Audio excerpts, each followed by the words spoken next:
Iowa State drops its second in a row after losing to Colorado. And look, I'm just going to come out and say it.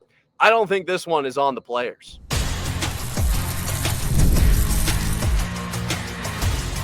You are Locked On Cyclones, your daily podcast on the Iowa State Cyclones, part of the Locked On Podcast Network, your team every day.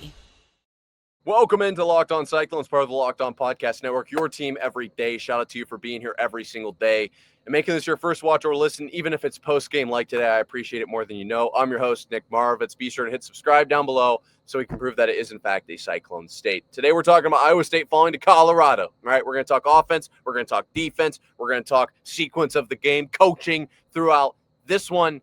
I got to keep my head on, right? So all I ask is you do the same and you comment down below with your thoughts. I can't wait to dive into all of it. Honestly, it's going to be a doozy. But before we do, this episode is brought to you by Mazda. Like our players, we sweat every detail because when you make every move count, pulling off the unexpected is only the beginning. Stay tuned for highlights later in this week's Moving the Game Forward. Mazda, move and be moved. Look, it's getting dark here, so I'm going to fire through this. Iowa State really needs to take a look in the mirror on a lot of different levels. Iowa State falls to Colorado, and I'm just going to say Iowa State scored 17, Colorado scored 24. I'm too worked up to worry about the order in which I'm saying this. This is a game Iowa State should have won. This is a game that I think, 3 weeks ago, Iowa State would have won. This is a game Colorado came in not more prepared, not more ready, but I would almost, in the craziest turn of events, say better coached. And look, I'm not saying this is entirely on the coaches. I'm not going to say that. I don't think that's true. I think the intro cut me off a little bit. I was going to say this one's not entirely on the players, but somewhat. It is on some level. The players didn't make the plays, but I don't think the coaches put the players in the best circumstances throughout this game. I'm going to be honest. Look, I have no issue saying that. I just don't think it was very well managed. Let's take a look at kind of what happened throughout this game. Just based on my account. First thing I have to talk about this, because if I don't, we're going to forget about it. What is going on in Ames that every single player is getting hurt? Is that worth asking? River Peppers first ever play in college, done, non-contact. What happened there? Big Citrus, see ya. Now we're bringing out 6'8", former tight ends from Nevada to kick. What is going on? Look, I'm not diving into it further than that. This is not a whole rant, but I have a massive question mark on the entire team last year was just decimated with injuries, especially the linebackers, obviously. But now this year we're seeing it again, and it's not just the secondary, right? Secondary. Now we're talking defensive linemen. Now we're talking running backs. Now we're talking kickers. Either Iowa State has the worst luck in the history of luck, which has been around a long time, or something is happening. Something needs to be adjusted. I don't know what it is. I don't know what's going on in that building. But it can't. This cannot keep happening. I'm not saying that any of those guys going out was the reason we lost, but I can tell you this much: it didn't help. Certainly didn't help. And then when you consider the fact, not even just the guys in this game, but the guys prior, now obviously didn't play a single snap, like Conrarty, right? I just think it's worth at least bringing to the front of mind.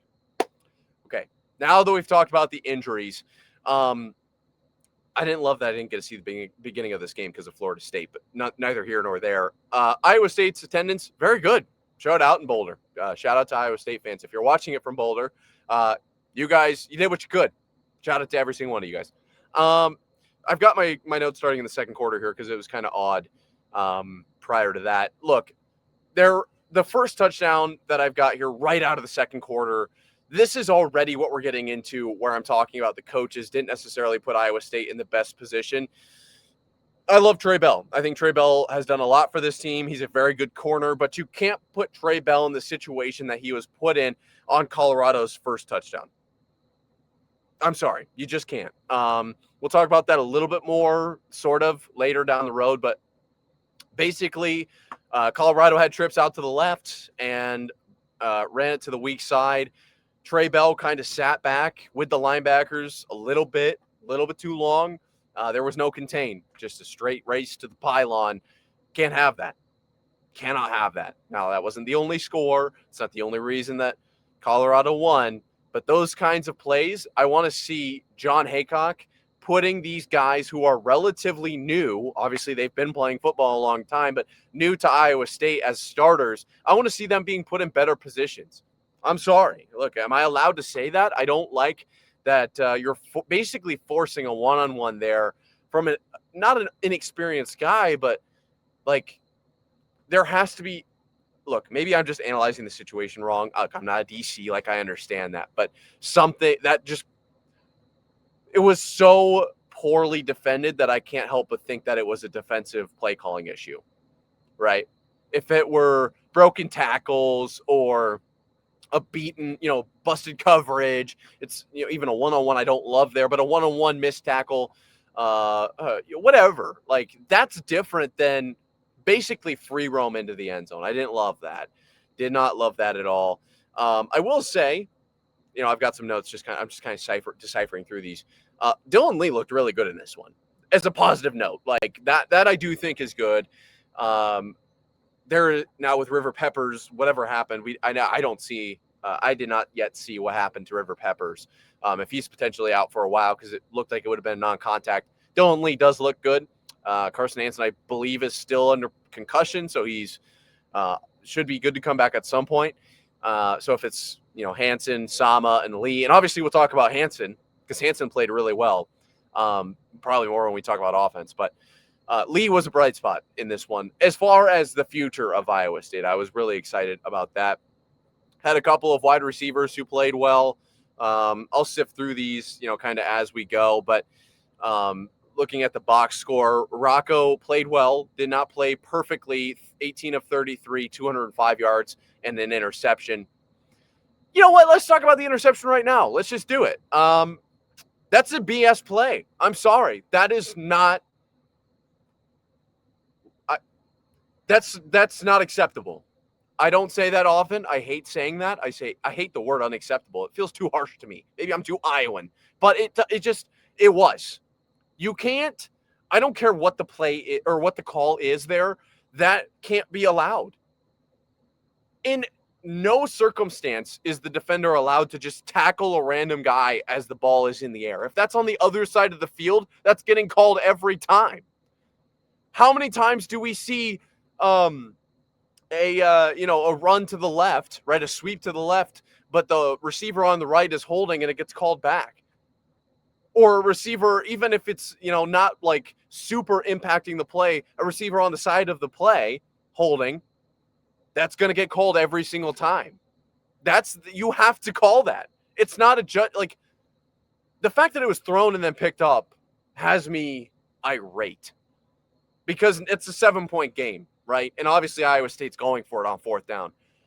I'm trying to look past that because at some point it was kind of bad play calling up until that point. You have to not leave it up to the refs. And I'm a huge advocate for that. But what are we doing?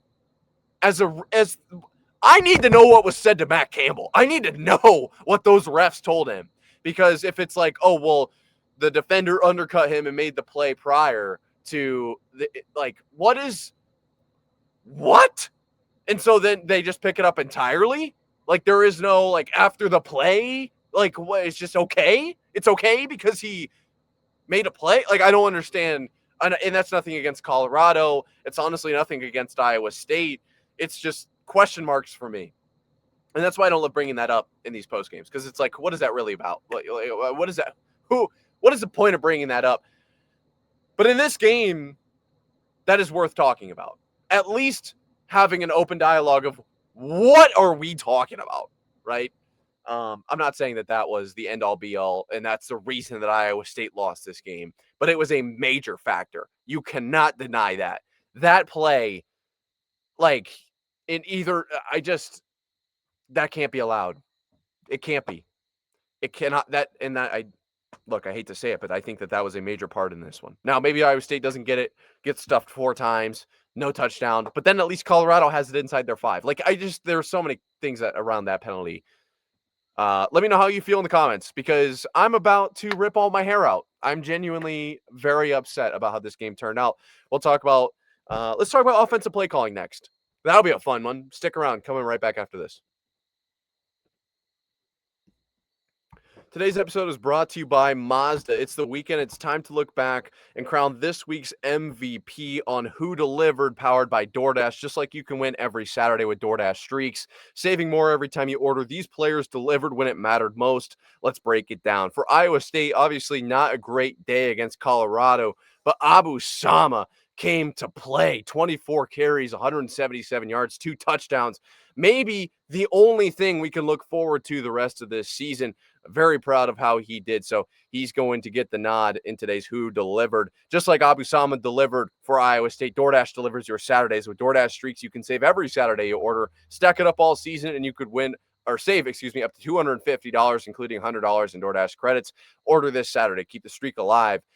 Fuel your game day only with DoorDash. Terms apply. Promo period through 11/18. Today's episode is also brought to you by FanDuel. The NFL season is here, and FanDuel has an offer you don't want to miss. Right now, new customers can bet just $5 and get $300 in bonus bets if you win. That's right. Pick a bet, put down $5, and if it hits, you'll unlock $300 in bonus bets to use across the app. I love how FanDuel gives me so many ways to play. I've built parlays, tried player props, and even followed the live lines during games. You guys know I'm not the best at getting it in before kickoff. So what are you waiting for? Visit FanDuel.com to download the FanDuel app today and get started.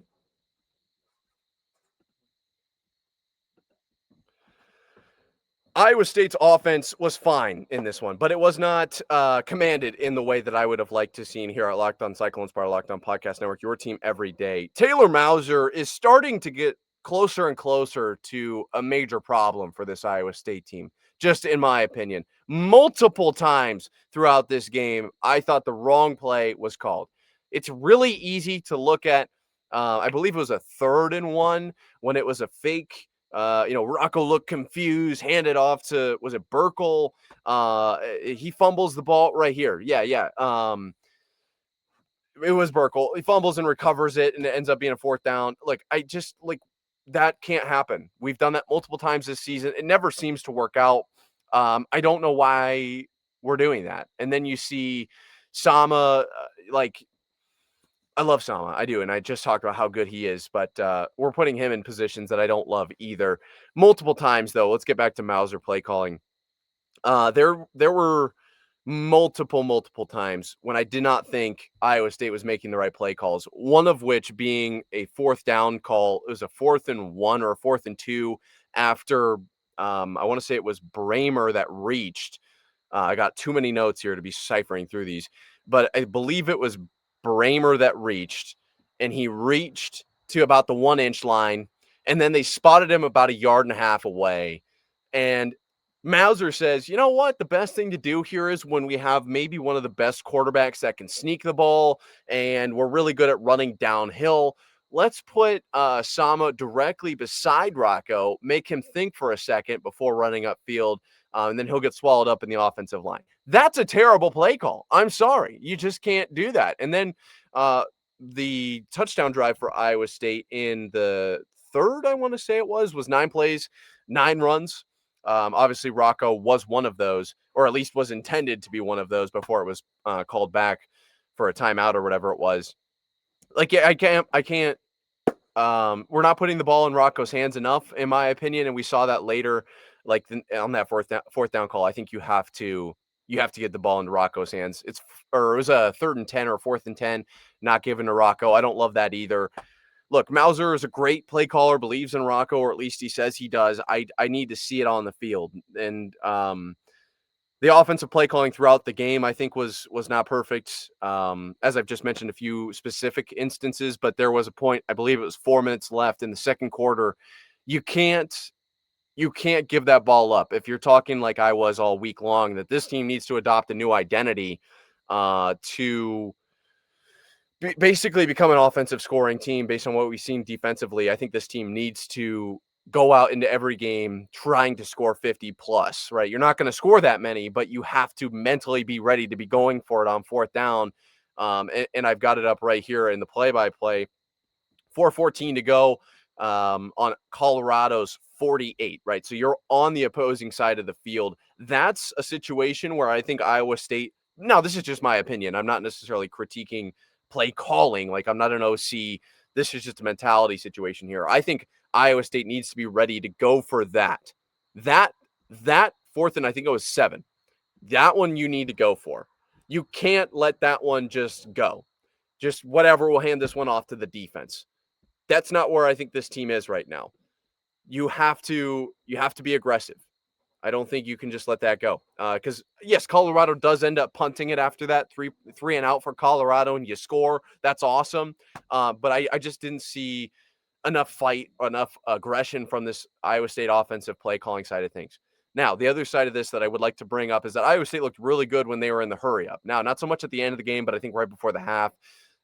That's worth mentioning. It's worth talking about. I don't think that that's the key to Iowa State the rest of the season. I don't think it's that they need to, run super hurry up, even in, 12 minutes left in the first quarter. And because you're going to end up running yourself off the field and keeping the defense out there longer than they need to be. That's not what this team needs to be. But I think there are circumstances where Iowa State needs to be aware that when Rocco is just not really allowed to think a whole lot, and just go out there and play ball, he plays really well. Now, like I said, I'm not saying that's what they need to do every time, because Rocco, when in especially high pressure situations, forced to analyze the field, make a decision, he can do that. We know he can, but I don't think we can just force him to do that all the time. We have to allow him to speed up the play, speed up the drive, really just kind of get into the groove of the game. It never really felt like Iowa State was into the groove of the game, except for maybe when they were giving it to Sama. Now, Sama, I don't love everything about the way Sama runs the ball. I think at times he is too slow to make his north and south move. I think he's totally okay being very patient. Looks a lot like Le'Veon Bell, but just isn't quite in that same caliber, obviously.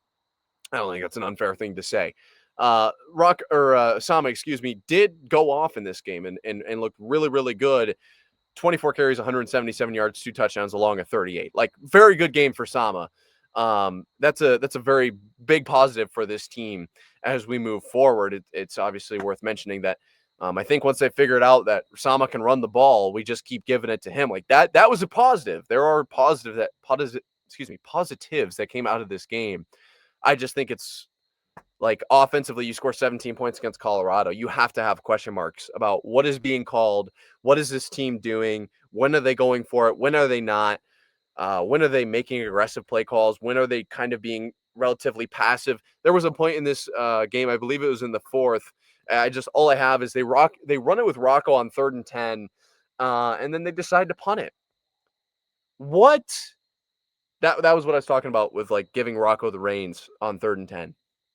Why are we that you think so? You're what? You're going to think you're going to catch them off guard for 10 yards. The other question mark here is, like, if you get 6 or 7 yards there, because I think Rocco had like 1. If you get 6 or 7 there, they probably go for it on 4th. But I don't see how it comes down to, you think you're going to catch them off guard. And I think we found the crux of the problem, 7-8 minutes into this rant.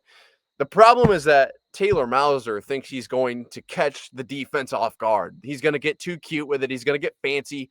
Does this guy own a magician suit? Like, that's where he thinks he's at. I'm just going to get real cute with it. They're not going to see this coming. Look, that's not what this team needs to be. This team has talent. They have very good tight ends. They have one of the best quarterbacks in the nation. I stand by that. They have very good running backs, and they have excellent talent out wide at wide receiver. Let them make plays. We don't need to get crazy with some weird, let's run quarterback power on 3rd and 10. Put the ball in his hands and let him throw his way on 3rd and 10, right? On 3rd and 3. Okay, let him run it, right? Rocco has done very well especially in this game, but all season long on running the ball. Like, we know he can run it. He's not Patrick Mahomes or Lamar Jackson, but he can run the ball well. I don't understand what that decision-making was from Taylor Mauser there. I'm going to be completely honest. Let's talk about the defense coming up here right after this, because I don't think what happened today should be allowed. Today's episode is brought to you by Mazda's moving the game forward. For those who believe it's not just about playing the game, it's about redefining it. There are moments that do more than put points on the board. They move crowds, move culture, and keep moving the game forward. This week's movement or moment that moved the game forward was Abu Sama ripping open Colorado's defense for 38 yards. Proved to be one of the bright spots for this Iowa State team on offense we really didn't see a lot else besides that. So he gave Iowa State the spark they needed, kept Iowa State in this game, and that's more than exciting if you talk to me. When following what moves you, the unexpected is only the beginning. Just like there's more to every highlight, there's more to a Mazda vehicle. Mazda, move and be moved. Let's talk about this Iowa State defense against Colorado and where they go from here. Look, the defense, we're not going to talk too long about this because I don't even fault the players anymore. At some point, it gets to a point where this team is so beat up, you just got to do what you can and just tackle what's in front of you. Like, that's really what it comes down to. Honestly, I thought this defense played a lot better than they did against Cincinnati. I'll be completely honest. I thought that they flew around as best they could. The linebackers flowed. The secondary was beat a few times. Specific players I would have liked to have seen play a little bit better, especially considering their status on the team. It wasn't only new guys out there that were struggling, but it's clear to me that when you sustain the injuries you do at the positions you do, to the veterans, to the leaders that you do, the defense is going to struggle. Okay, and John Haycock has done his best to keep this defense humming, to keep it, doing what it can. Gives up 24 points to Colorado. Caden Salter actually looked very serviceable in this game, 16 and 25, 255 yards, 2 touchdowns. I don't think that, I'm sorry, but he's not that good. He's not that good. Iowa State was bailed out multiple times by him making bad throws. He's just not that good. Rushing, Iowa State gave up 39 rushes for 140 yards across all of Colorado's team. No player individually stood out with 58 from Hayden. Salter actually went for 57. Obviously, we've talked so much about rushing quarterbacks against Iowa State. Receivers, the long to Marion Miller, a 70-yarder. Marion Miller was very good today, even on 3 receptions. Just when he had to stand up, he did. And that's what you can't have if you're Iowa State. Look, defensively, still a decent team, not a good team. Not a great team, right? Where this team is at right now, we'll talk about where they go. They are not a Big 12 contender on defense. They are not. I don't love to say that, but they have to change something if they want to be. But what I've seen, they are not. And so that's where I stand by my statement of this team needs to become more offensive oriented. If it's third and less than 10, if it's third and less than 8, probably, and you're on the opposing team's 50, if you're in their side of the field, you have to go for it. You have to play aggressive. You have to determine that you are going to get in the end zone every single time you have possession of the ball, unless it's 4th and 15 on your own 10. That's when you punt it, okay? You don't punt it on 3rd and 7 on their 48. Doesn't matter how much time is left on the clock. That's what I'm talking about mentality shift-wise. This team needs to approach the game differently. You need to go into a 3rd and 10, and even if you only pick up 1 yard because your offensive coordinator decided it was the best call to run quarterback power, now it's 4th and 10, you're going for it. You're mentally ready. They always say, we'll see what they're going to do on 4th down based on this 3rd down call. It doesn't matter what happens on 3rd down because this team needs to be ready for 4th down. You have to go for it. And the reason for that is I don't think the defense is tough enough against a Colorado team that is now 3-4, 1-4, or 2-4, going into this game, 0-3 in the Big 12. You gave up 24 points. You gave up 395 yards of offense, 3 touchdowns and a field goal. I'm sorry. It's just not there. It just needs to be better. It is not on Big 12 championship level for me. And so you have to go for it more on offense, I think. I think you need to be okay with turning the ball over on downs a few times, especially I've actually seen them do it, especially in this game. That 4th down delayed handoff, what was that play call? But you decide to do that with 7 minutes left, 9 minutes left, whatever it was. It's like they're doing it sometimes, but they're not doing it all the time. I just can't have that. I cannot have that. Where does Iowa State go from here? I don't know if it's a Big 12 championship. You can still make it in with 2 losses potentially, but based on what Cincinnati has for the remainder of the year, schedule-wise, what Texas Tech is doing, what they're capable of, BYU, Arizona State going to be in that conversation, TCU. I mean, let's throw Colorado in there at this point anyway. Why not? It's everything's going to have to go right. You have to win out and you have to get help. I don't think I have my eyes on a Big 12 championship. If it gets there, it happens, right? Like that. Awesome. Great. That's what a comeback. What a story for Iowa State. I just don't think that that's going to be the case. My sights at this point are more so on what are the wide receivers going to be next season. No, I'm not looking forward to next season, but how do you develop these guys? How do you handle this defense? It's going to be what can they do as far as bowl games go? What can they do as far as just looking inwards and playing well? I don't know. Honestly, I don't even know what is. If maybe it's a Patriots fan to me that's like, if not a championship, what else? But I don't see. This team needs to take a look inward and just play the best ball they can. Just go out and win every week. It's not over. It's not over. But you need to, and I do wonder how much of this season we need to look at like the play callers, because I love Mauser, but what are we doing? I have yet to see a game of perfect play calling from Mauser, and there are games where he's better, there are games where he's worse, but in a game against Colorado, you have to win. There's too many mistakes for me. That was my biggest takeaway in this one. Mauser has to be better. He just was not good. So let me know what you think. I think it comes down to Mauser, honestly. I think that this team has the offensive firepower to beat a team like Colorado. They just weren't put in the right positions. Defensively, we're going to have to move on, right? You're in a really tough spot with all the injuries that happened prior to this game and in this game. I can move on defensively. Offensively, you have to be better. And I think that starts with the play caller, with the decision-making. I think this team is talented enough. What do you think? Iowa State now 5-2. Technically not out of the race mathematically, but after going 5-0, drops 2 in a row, and things do not look good. They just straight up do not look good. Thank you guys for making it to this point in the episode. Be sure to hit subscribe down below, completely free. Helps us prove that it is, in fact, a Cyclone state. I'll see you guys on Monday for a more in-depth breakdown of what the heck happened against the Colorado Buffaloes. This has been and always will be. Cyclone fans, thank you so much. Sayonara.